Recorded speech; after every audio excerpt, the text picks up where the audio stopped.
Hello, good morning, the world. Good morning, America. Good morning, more than 130 countries where we have people registered for ISOJ.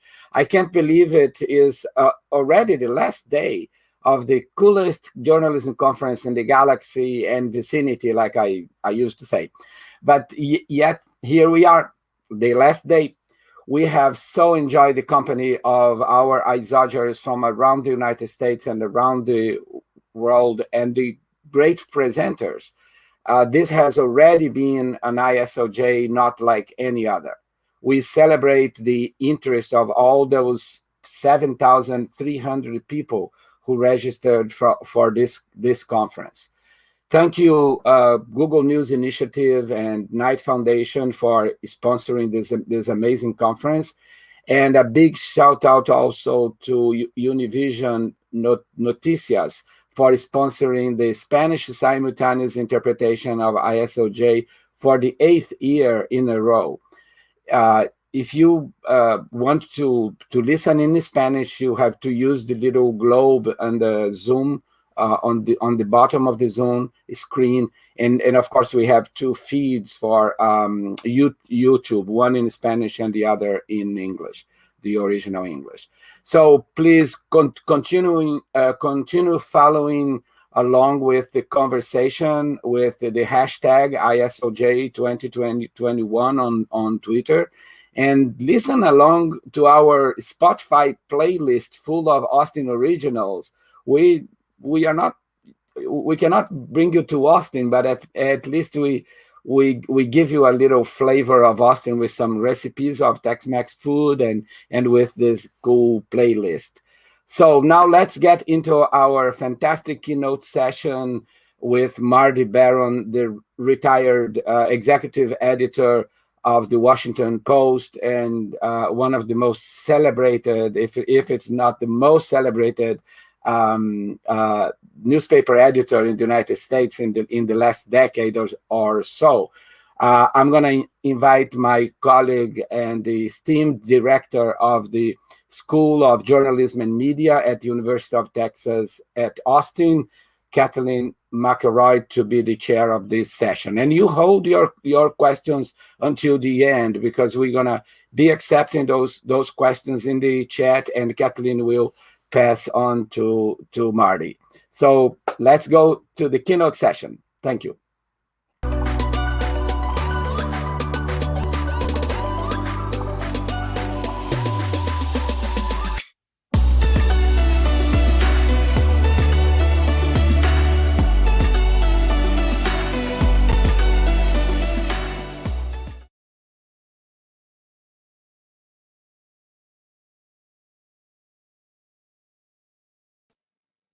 Thank you so much, Rosenthal, for that introduction.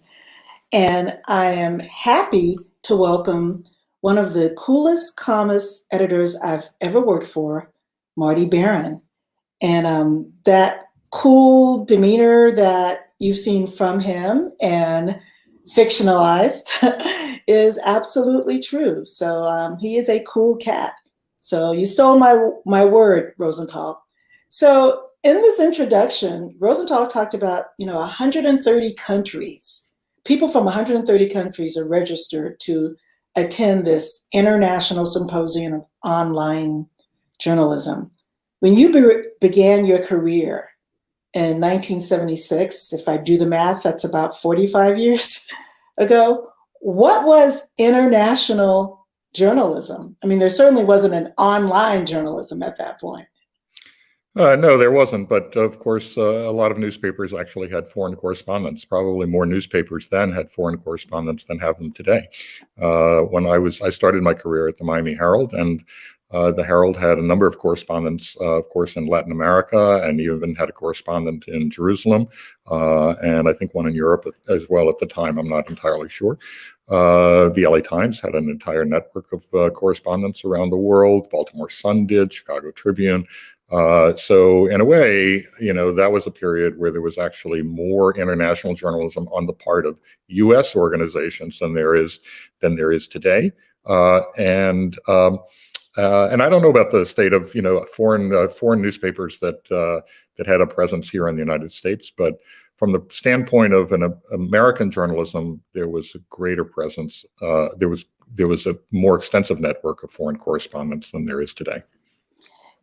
From the standpoint of being a news consumer, I remember if you wanted a German paper or a French paper, even a British paper in New York, you had to go to this little bookstore, Holtlings or Hotlings in Times Square to get papers. I feel like as a news consumer now, the world has opened up to me. Well, I think that's right. Certainly for anyone who wants to get news, you can certainly find sources around the world. And fortunately for many Americans who don't speak the languages of those countries, many of those are translated. Not all. And I think we have to keep in mind that we're not necessarily getting a full window on what's happening around the world if we are incapable of actually reading what's being published elsewhere. But certainly we have far more access today than we ever had before. And I think what we're also seeing is a level of cooperation among news organizations around the world that we never had before. And we see that with a number of nonprofits that have organized, for example, investigative enterprises. And, just refer to the Panama Papers and things that have followed since then. And so that's encouraging because we can amplify our reporting by working with other news organizations around the world. And you shared a Pulitzer with the U.S. Guardian. So we both received Pulitzers, but we did not work with the Guardian. Okay, I'm sorry. Guardian, and we both received Pulitzers at the same time, but it wasn't a shared Pulitzer. It was a Pulitzer for each of us. Right, that's right. I'm sorry, I didn't mean to mischaracterize that. When you were talking about how Miami used to have a foreign bureaus in Baltimore. It seems like, the shrinking of American journalism has sort of taken place in what used to be those powerhouse regional papers. How has that affected places like the Washington Post and the New York Times, that loss of that intermediate level? Not lost, I shouldn't say they're not completely gone, but well, look, I think it's a loss for the American public, frankly. It's more important than the loss for a news organization like the Washington Post. I think it was really helpful for the Miami Herald to have a bunch of foreign correspondents in Latin America.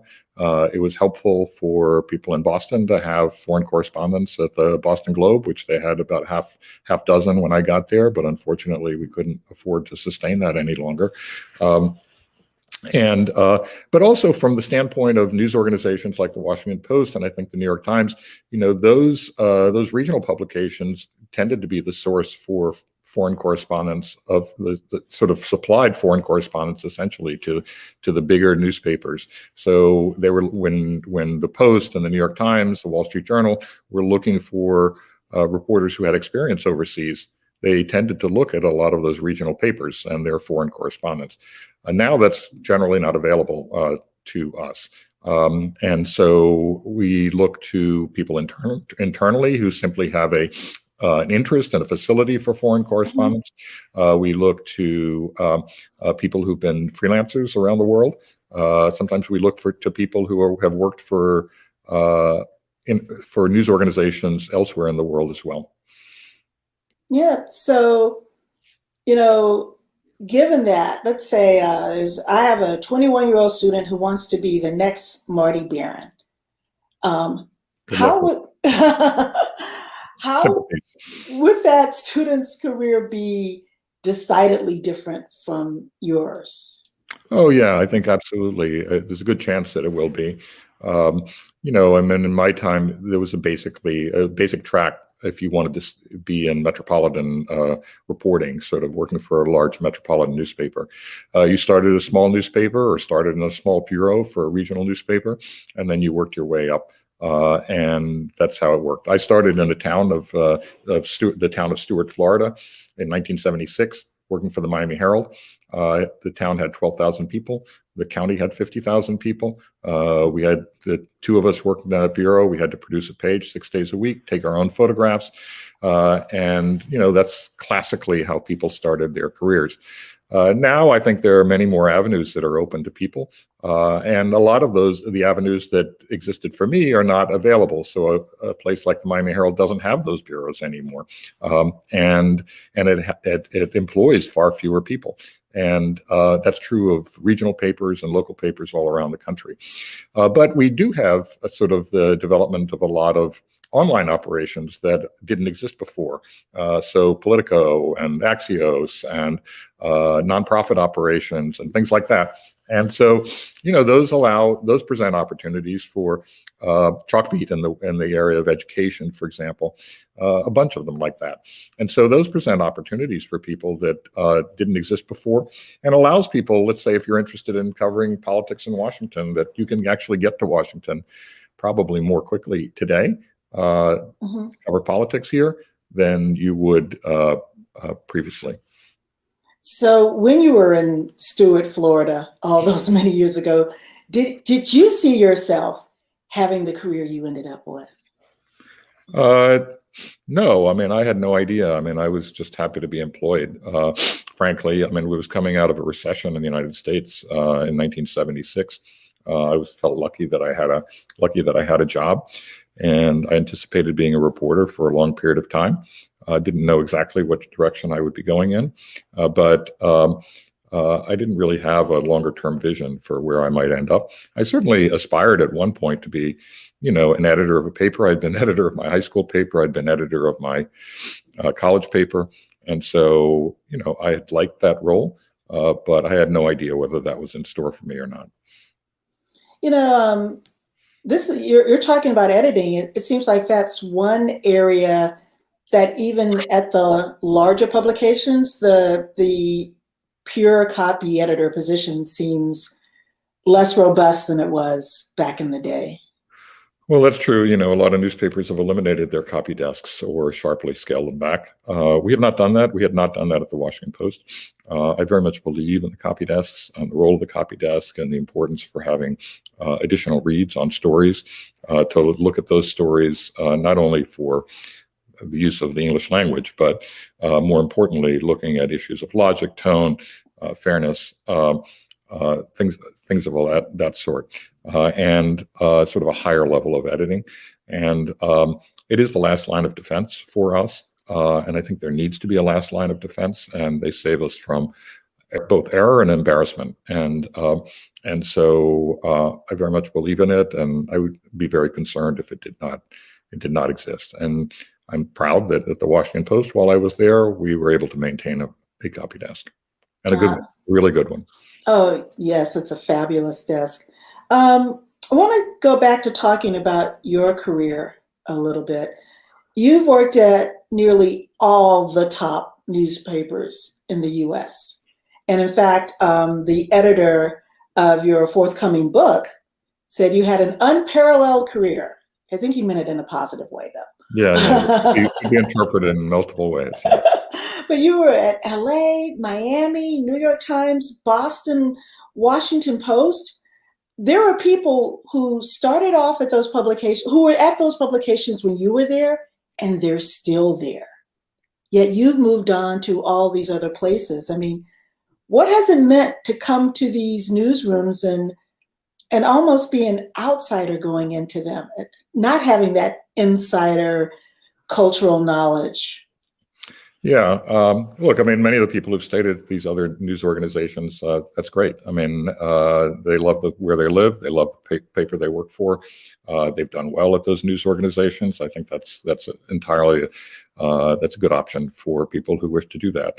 For me, my opportunities were in moving elsewhere, and I was willing to do so. I did come in as an outsider at many of the places. Particularly in Boston, at the New York Times too. I think that sometimes at the New York Times, it's as if when you arrive there, it's as if you've never worked anywhere else before, and that people don't necessarily recognize your achievements at other news organizations. and at the Post, I mean, I knew maybe 24 people at the Post because it is such a destination for journalists. But I was certainly new to the organization and had not grown up in Washington, had not been a creature of Washington.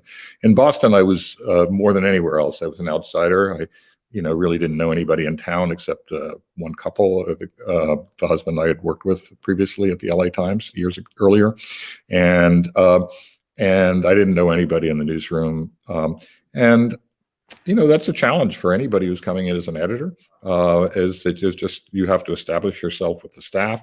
You have to establish yourself in the community. You have to establish yourself with the people on the business side who are not familiar with you as well. I think it's a challenge, but it's also an opportunity. It's an opportunity to look at things with fresh eyes and to see things that perhaps other people didn't see simply because they were so immersed in that community, and maybe they took some things for granted, or felt that that certain stories were unachievable when in fact they turned out to be achievable.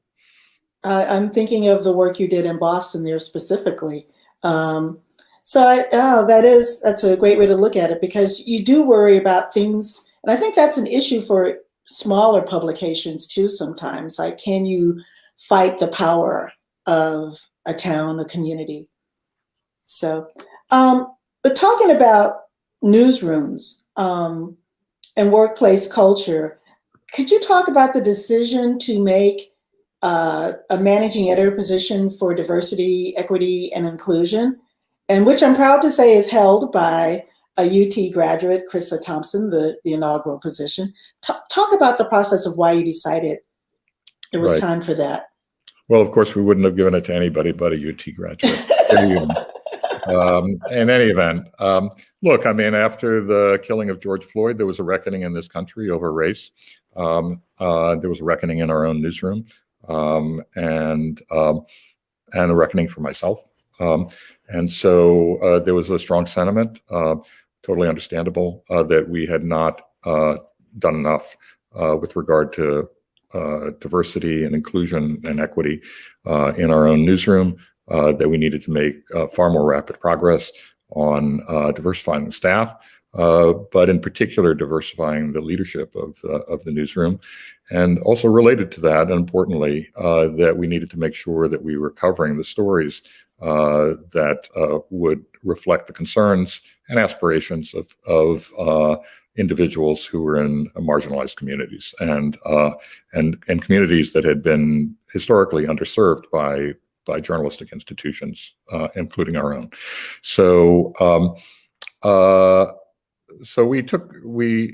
was this reckoning, and I mean, so we felt that many people on the staff made clear they felt we'd had conversations about this before, not only within our own news organization, but within journalism generally, and that it was time for concrete steps. And we agreed that it was time for concrete steps, and not just to have a bunch of conversations. And so we moved very quickly to take those concrete steps. We set aside 12 positions. 10 of them were new, 2 were redeployed, as I recall, and for coverage of race, ethnicity, and identity. And that included a managing editor for diversity and inclusion, who would be responsible for, have primary responsibility for recruiting a more diverse staff, retaining the staff we had, making sure that people had the advancement opportunities that they needed, and also, very importantly, that we were engaged in the kind of coverage that we should have. And Krista also is involved in reviewing largely many of those stories, all those stories essentially, that touch on issues of race, ethnicity, and identity. Given that there was this reckoning on many levels, and COVID exposed so much inequity, obviously, from the time you started, do you see papers now, or media in general, being more anti-racist? I'm not getting into the objectivity, debate or anything like that, but do you think there is this kind of sense that there needs to be more than just reporting, which there always should have been more than that, I guess? Well, maybe you can explain to me what you mean by more anti-racist, so that oh yeah. So I was just hearing you talk made me think about, like, for instance, a lot of our students want to make sure that the journalism that we do is not only good journalism, but it's journalism that does good, and is not just saying, here's what's out here in the world, we give you this, but can a news media be anti-racist and still maintain all the integrities of journalism? And this is just totally philosophical, not based on. It's hard for me to address in the abstract, but I think, I think that we as journalists, our obligation, our mission is to give people the information that they need and deserve to know in order to be engaged citizens, and that we have to reflect what's happening in all communities, and reflect it honestly and honorably and accurately, and that we need to hold power to account to ensure that certain values are upheld. One of those values happens to be tolerance. Another one happens to be equity.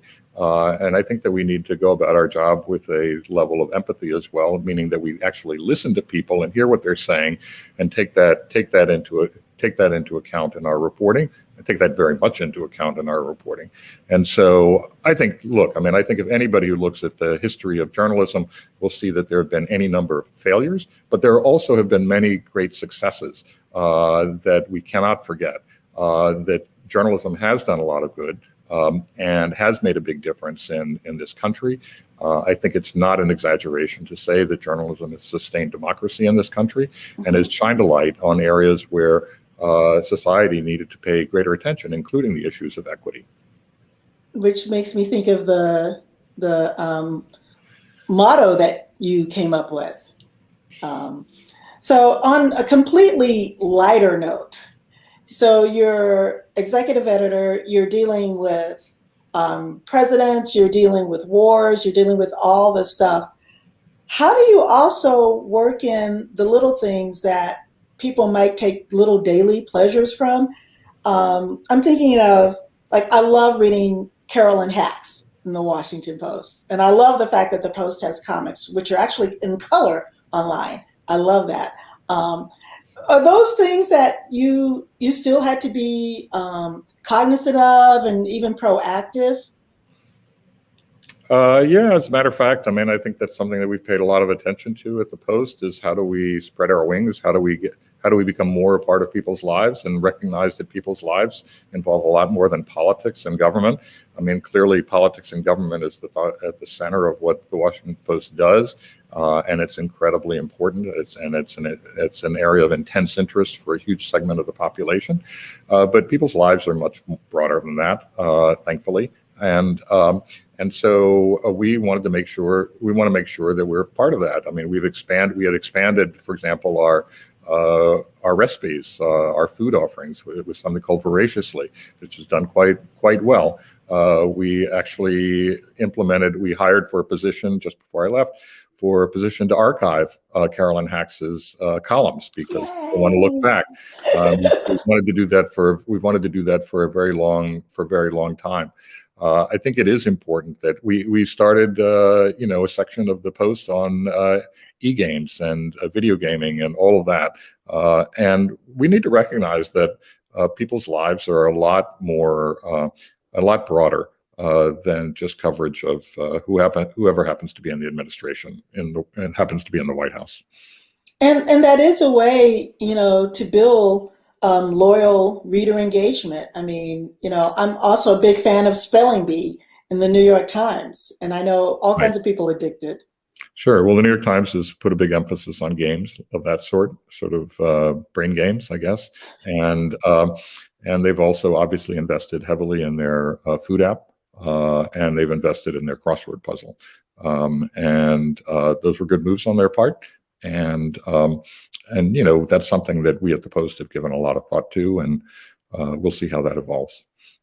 By the way, if you're a fan of biscuits, Voraciously did an incredible biscuit slideshow that I printed out just because it was so cool.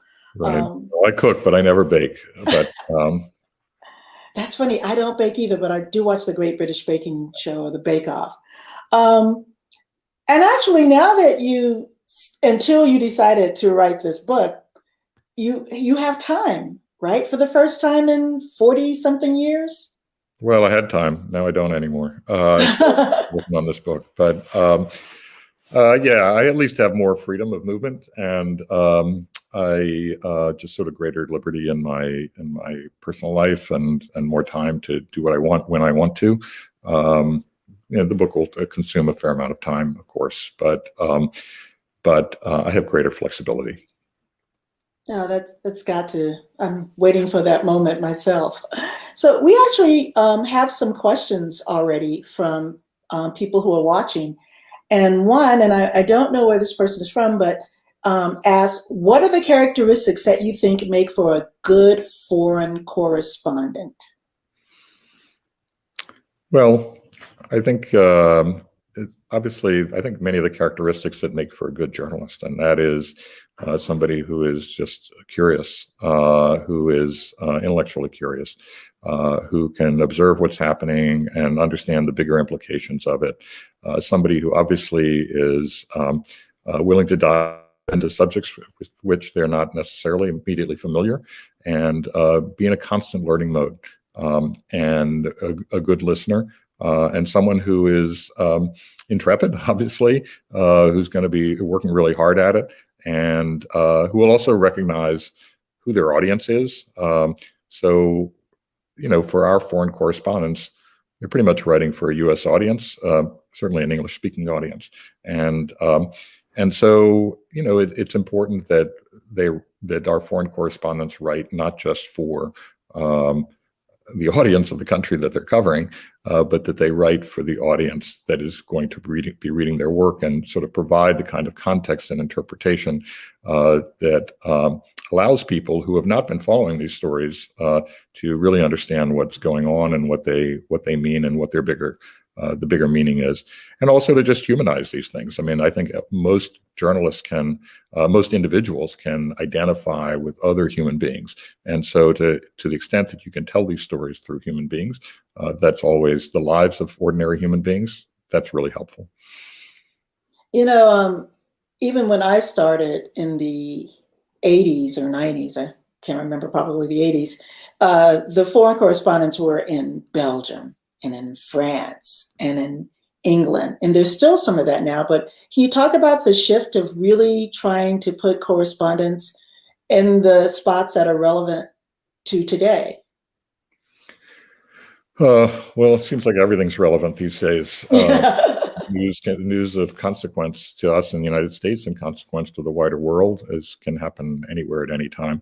At the Post, we've tried to expand our coverage in conflicts, in certain conflict zones, because look, we've been a country at war for a long period of time, and there are also important conflicts that don't directly involve the United States that have significant international consequences. But we've also expanded our staff in Latin America. We've expanded our staff in Asia, and I would expect that over time the Post will continue to do that. And I think it's really important to recognize the real importance of, and we've expanded in Africa as well, I should mention. So it's important for for the Post and other news organizations to recognize that we can't just be Eurocentric. It's really important to recognize that we're part of a much bigger world than that. We have a question actually about Latin America, and I know you're fluent in Spanish, and we're in Miami. But it says here, in many Latin American countries, the credibility of the media has lost much ground. How are public policies promoted to safeguard the quality of journalism? I would guess this is in Latin American media. Is it important that there are legal frameworks that do not have these regulations only to the laws of the market? I'm not sure I fully understand the question. But yeah, let me try to rephrase this. Should there maybe, I guess the question is, are there public policies that could safeguard the quality of journalism in Latin American countries? in Latin American countries. Well, I mean, I think there are public policies that could be helpful. One is that the governments could be more open. Depending on which country you're talking about, you have different degrees of problems between the press and the press and the government. And in some places, there's just tremendous repression of the press, and in other places there is more indirect obstruction of the press. And I think that it's always helpful for the governments to be more open about what they're actually doing. I think that shedding a light on government is the obligation of the press, and government can help in that regard.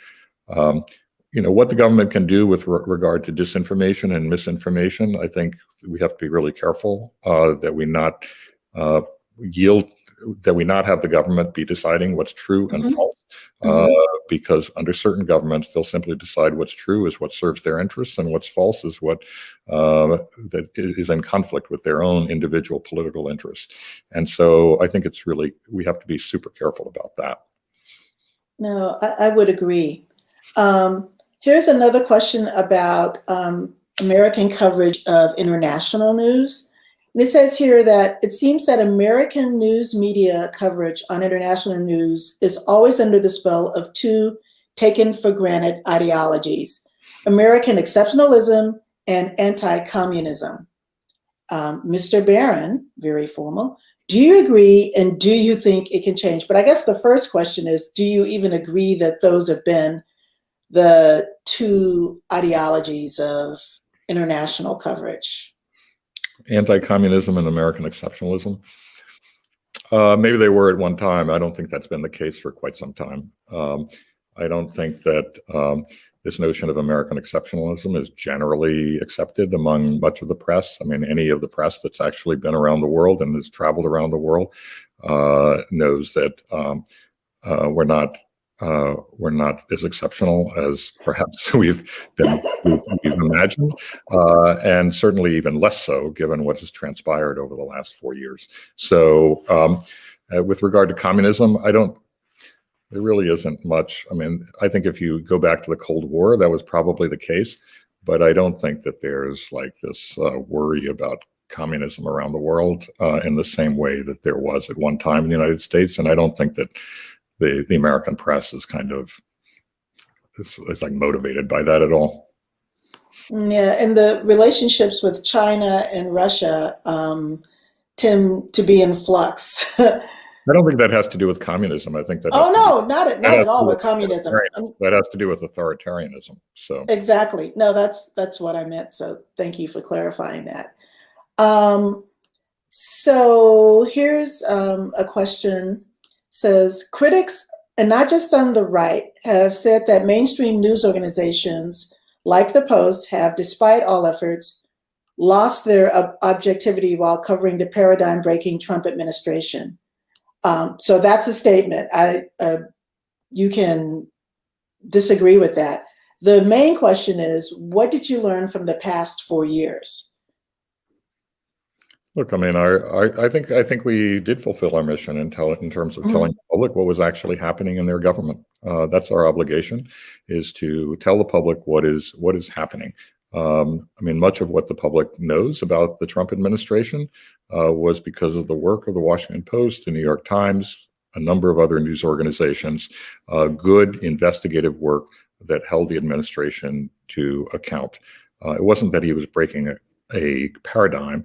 It's that in many instances he was breaking rules and norms of a democracy.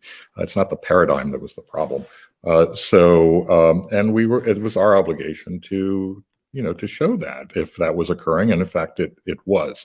And so I don't believe that is a some offense that we committed in any way. I think that was actually a fulfillment of our obligation as journalists, is to tell the public, tell citizens what's happening in their own government. They can decide what to do with that information, but it's our obligation to tell them what's happening. Okay.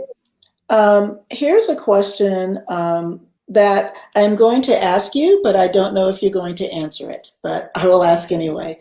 Can you talk about your relationship with Jeff Bezos and the influence in the digital transformation of the Washington Post? My relationship with Jeff was good. It was on a professional basis. We had a professional relationship. He's the owner of the Washington Post. Obviously, it was important for me to have a good professional relationship with him. I was always pleased that he never interfered in our journalism, not once, not in any stories about Amazon, not in any stories about himself, not in any story about anything for that matter, not in any stories about the Trump administration, which put enormous pressure on him because of the reporting of the Washington Post, threatening to quadruple U.S. postal rates, interfering in the award of the JEDI contract for the Defense Department, a cloud computing contract, and in all sorts of, and then publicly condemning him and the Washington Post. And my relationship with him was terrific. I think that he helped transform the Washington Post. I don't think that we would have been the success we were without his involvement here. He provided investment, he provided strategy, he provided good ideas. He was able to look at the industry in a fresh way that was different from pretty much any other owner or publisher I'd ever dealt with. And throughout, he's been supportive of our journalistic mission and has never interfered with it, and in fact has supported it quite publicly and privately. It almost seems like it's a bit like, and I don't mean to downplay it, but like the NFL, that now let's find other great billionaire owners to take a role in journalism. There was it's not a matter of, first of all, there aren't enough billionaire owners who want to buy newspapers. There's an old line, what do you call a billionaire who bought a media company? A newspaper? Billionaire.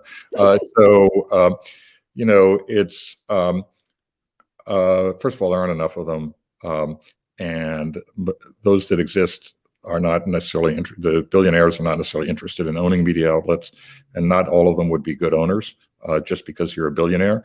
And by the way, Bezos didn't treat us as a charity. I mean, it's not like he just threw money at us. He insisted that we be operated as a business, and we've been profitable for whatever it is, half dozen years or so. And so we were able to take our profits and reinvest them in the company. And that made all the difference. That made all the difference in the world. He obviously doesn't need the dividends. So that was extremely helpful. But it was very important that he shifted our strategy to make us a national publication rather than the one was focused on our local market. And in a very disciplined way, he made investments in our staff that were in service of that strategy. It wasn't just a matter of throwing money at us, and we were always operated as a business and not as a charity. And I'm very glad for that, because if we had been operated as a charity, and at some point he got tired of that charity, then we would be left with an unsuccessful business, and that would be a really bad outcome. It's important, and I think he felt it was important, and it certainly was important, that we use this opportunity to create a sustainable business, one that could endure whether he's involved with it or not. I think that's a lesson that many nonprofits are trying to balance, the idea of sustainability. This was a related question. How do you think serious journalism like the Washington Post can survive a social media world full of misinformation, extreme opinions, and sensationalism? I guess instead of how have you survived? Because you have survived. Well, I do think that there's a large segment of the American population that is looking for credible information, and I think the more that social media is sort of flooded with misinformation and disinformation, the more that at least a certain segment of the population will be looking to support news organizations like ours and others, and others as well. And so I think we survive by doing our job and doing it well, and not losing sight of what our mission is, and that is to, in a very determined way, get the facts, put them in proper context, and tell the public in an unflinching way and an honest way what we have learned.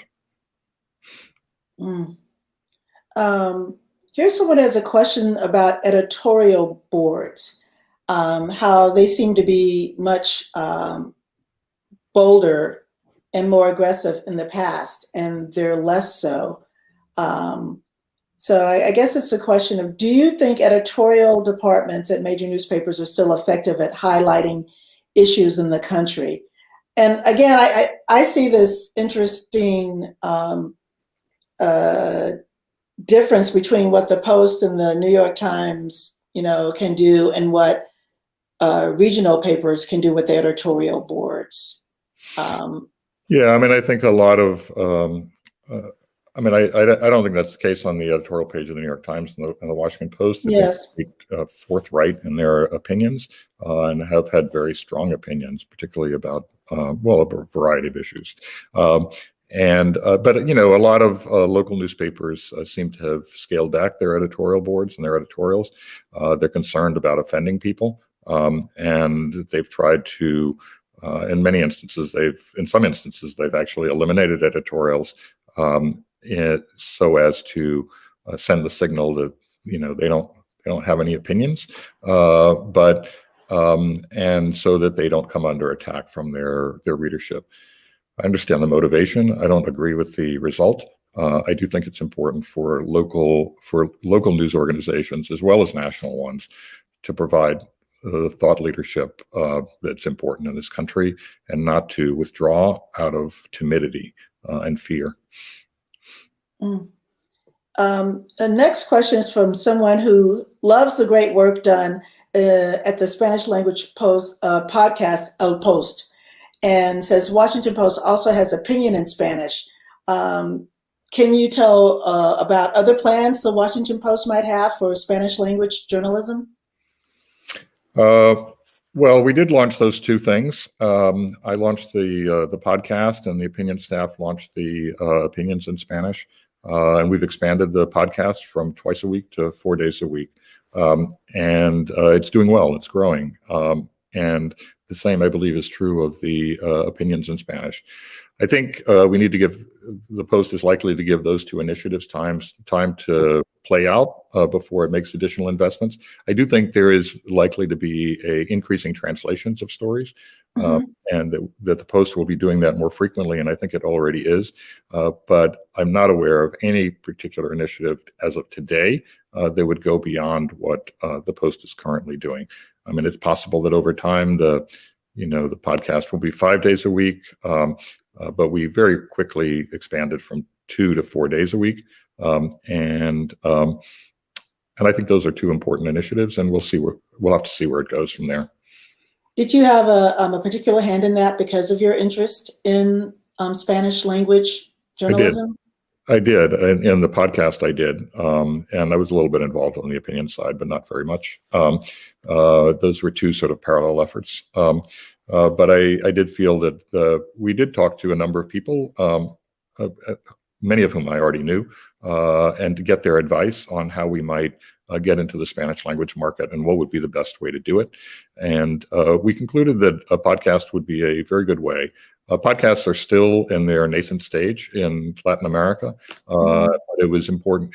We thought it could be helpful to be in at the early stage, establish ourselves, and that we also had the right people who could be hosts for that podcast, and we do. And so one is in Colombia, and one is in Washington, and one is in Spain. And so and they have a terrific podcast, and it's been doing quite well. And yes, I was involved in selecting those people and in talking through what we might do, and in deciding that we were going to take the podcast approach. We have another question from Mexico. It says, greetings from Mexico. What would be the current challenges in a newsroom and advice to face them? I'm not sure if it means any newsroom or a newsroom in particular in Mexico. The challenges in a newsroom? Yes. Well, there's so many. I don't know.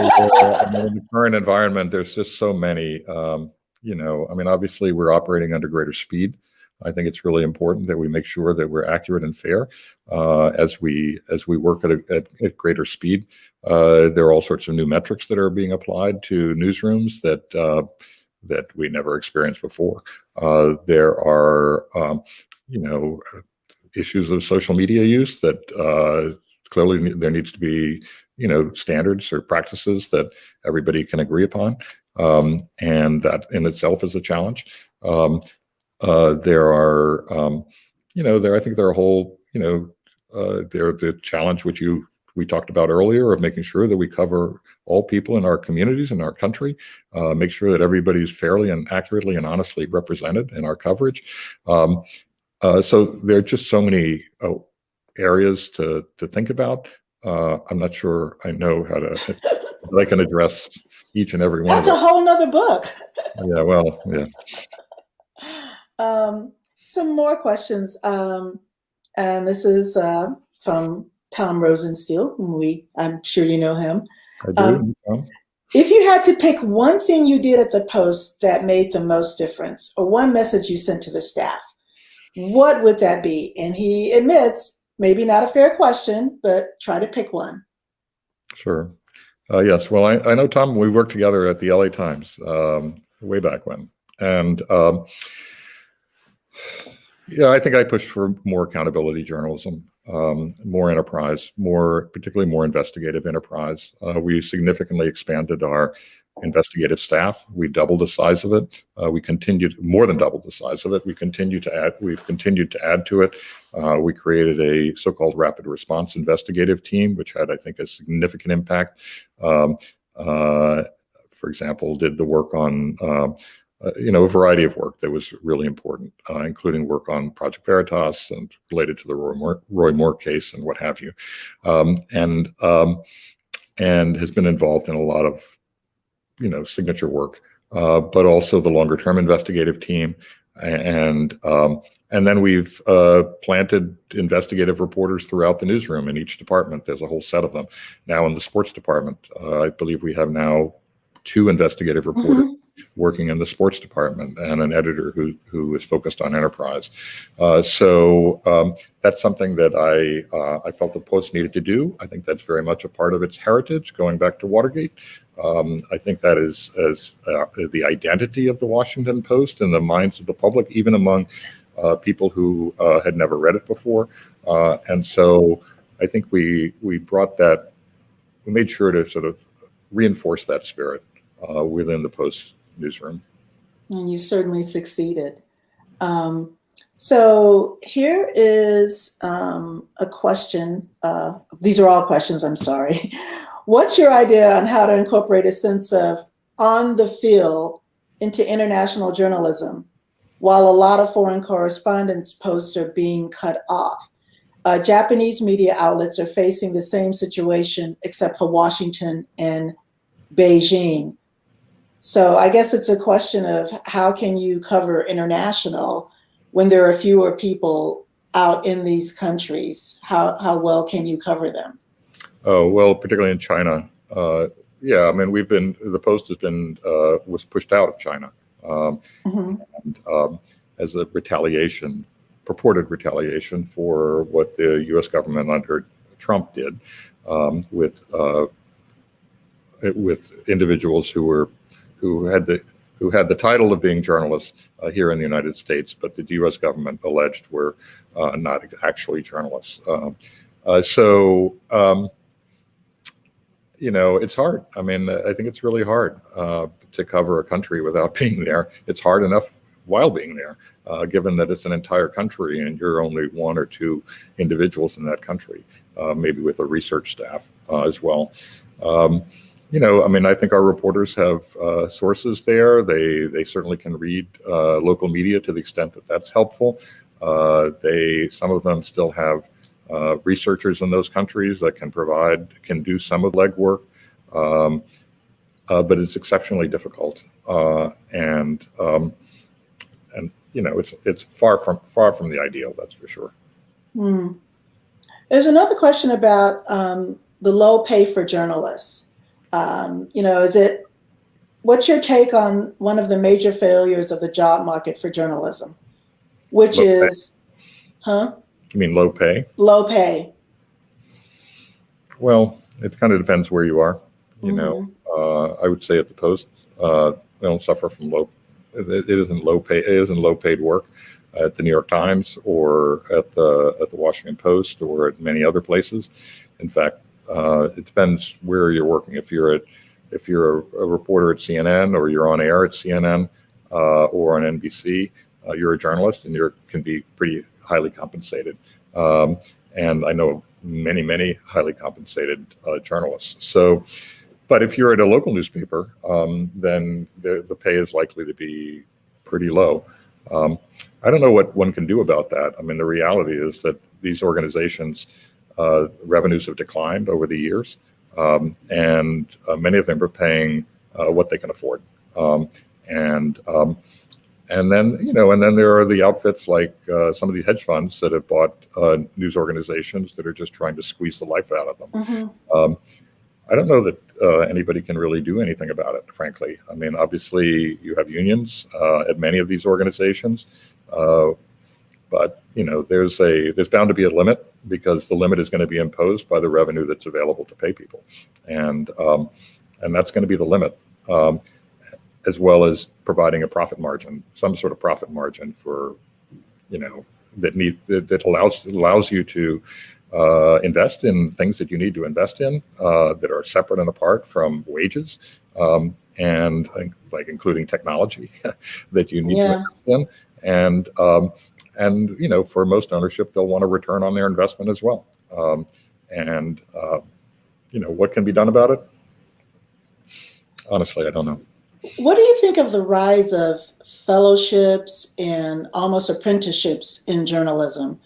Again, it's not people who will be going to the Washington Post per se, but there's Report for America and other operations like that as training grounds for journalists. Sure. Well, I've been very supportive of Report for America, with Steve Wallman and Charlie Sennett. Mm-hmm. Charlie's a former colleague of mine at the Boston Globe.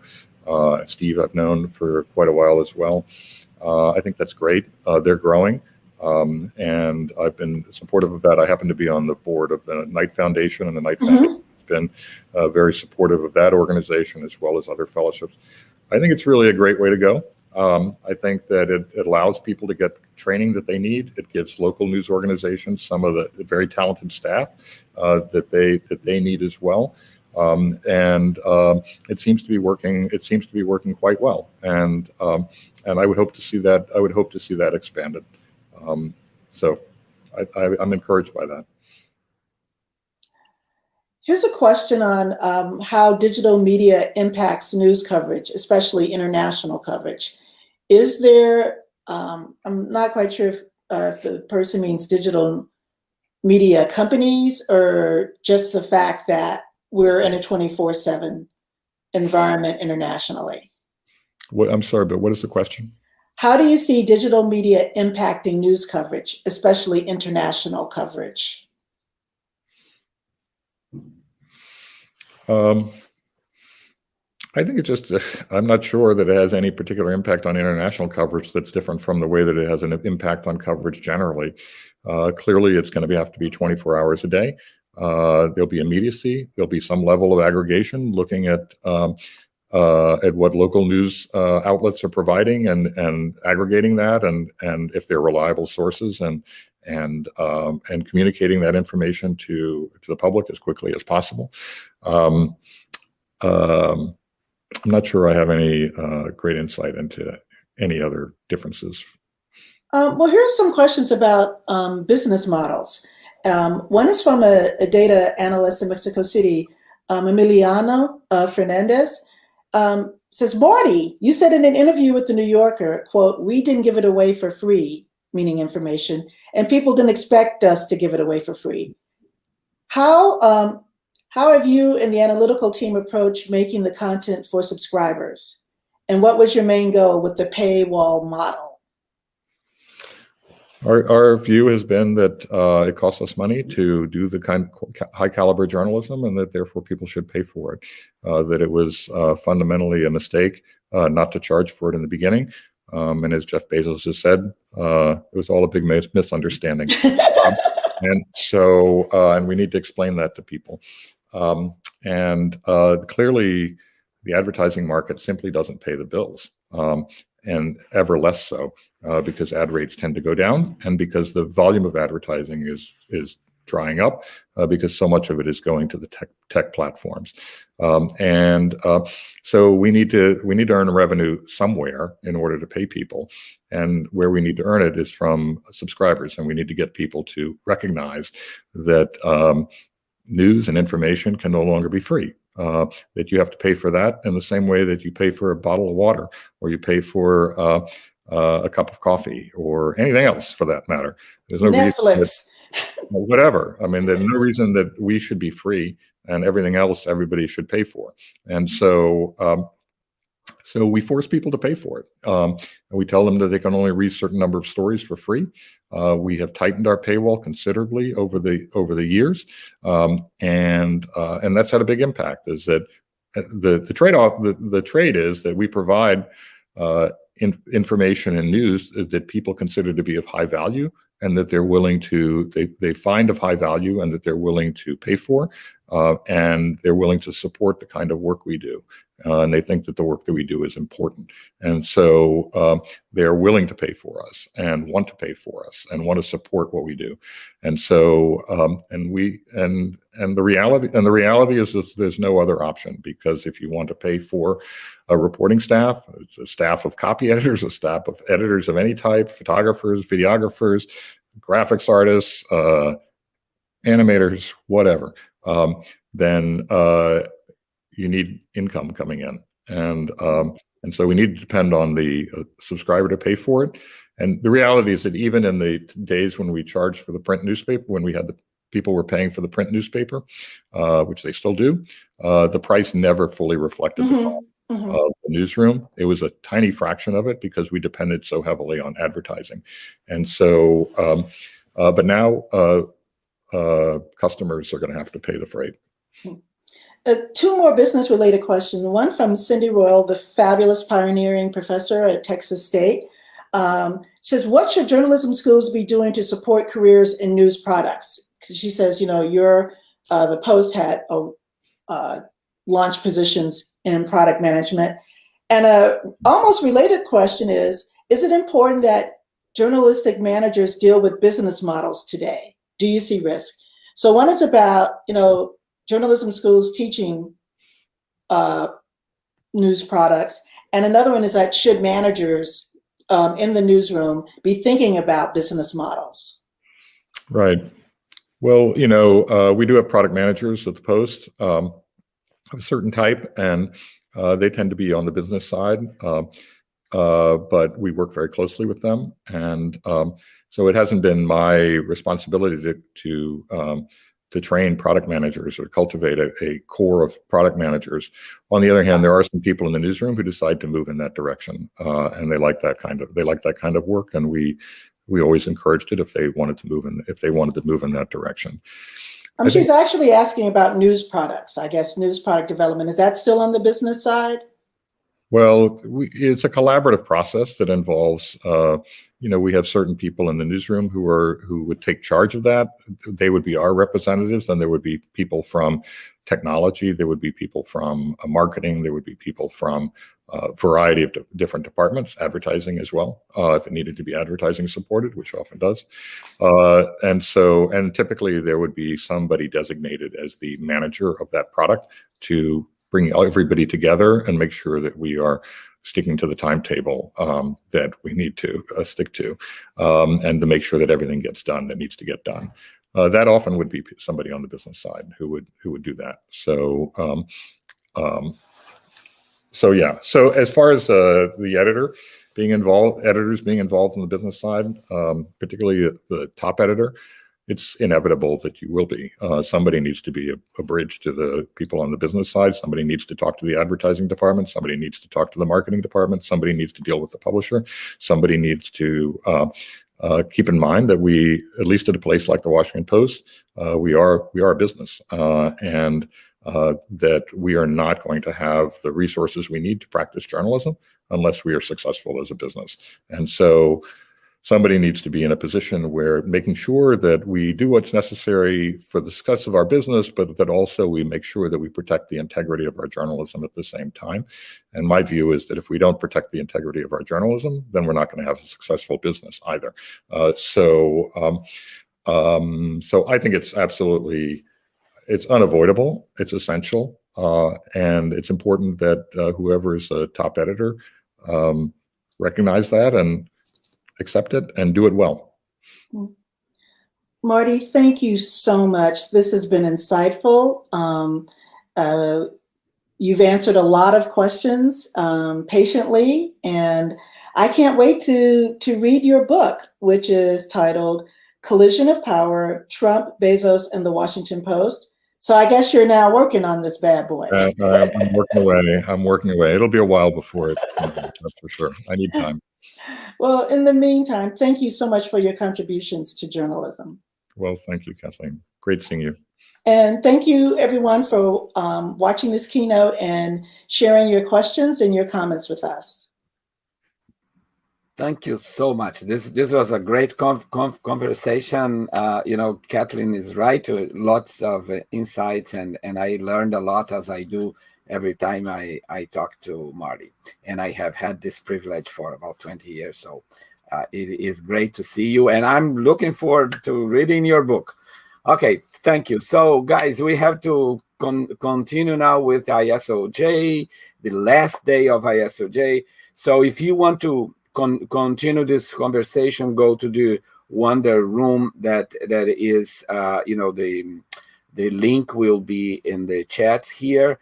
And we are getting ready for, in about half an hour, we're going to start with our workshop, how to work towards a news ecosystem that cleanly separates news from opinion. I think this is a very important workshop that reflects the News Q very interesting work that people from CUNY and other universities have been doing.